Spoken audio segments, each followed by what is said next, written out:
Karoorri Waaqayyo anaaf siif qabu maali? Waaqayyo karoora ajaa'ibaa karaa Yesuus Kiristoos jireenya keetiif qopheesseera.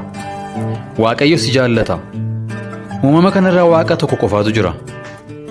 Waaqayyo hafuuradha. Inni humna kan qabu, jaalalaa fi gara laafessadhas.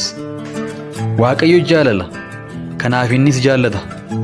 Mucaa isaa si godhachuus barbaada. Cubbuun waan sirrii hin taane gochuudha, akkasumas yaada Waaqayyoo irraatii gargar ba'uudha.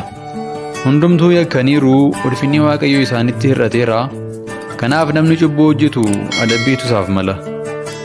Beenyaan nama cubbuu hojjetu du'adha. Kennaan Waaqayyoo inni Kiristoos Yesuus Gooftaa keenya wajjin tola kennamu garuu jireenya bara baraati. Kanaaf Waaqayyo Yesuusiin waa'ee cubbuu keenyaatiif gara biyya lafaatti erge. Yesuus raawwatee jireenya sirrii jiraate. Inni namoota jaallachaa fayyisaas isaan tajaajilee akkasumas immoo waa'ee Waaqayyoo waa'ee Abbaa isaanitti himaa ture. Akka nama yakkeettis du'atti dabarfamee kenname. Du'uu isaatiinis jaallatee cubbuu biyya lafaa ofirra kaa'e. Bakka koof bakka kee gatii cubbuu nuuf kaffale.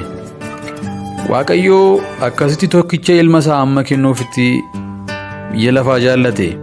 Kun immoo isatti kan amanu hundinuu jireenya bara baraa haa qabaatuuf malee haa baduuf miti.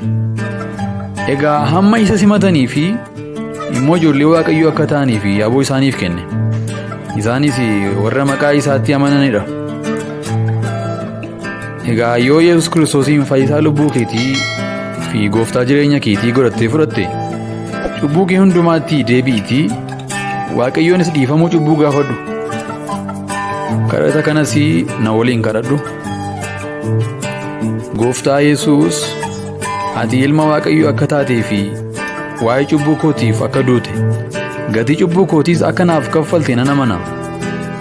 Garaa koo guutuu sitti amanees gooftaa fi fayyisaa lubbuu koo akka taatuuf sin kadhadha. Cubbuu koo hundumaatti na qulqulleessi. Yakkaaf irra daddarbaa koos anaaf dhiisi. Si waliin bara baraan akkan jiraadhuufis na gargaari. Ameen.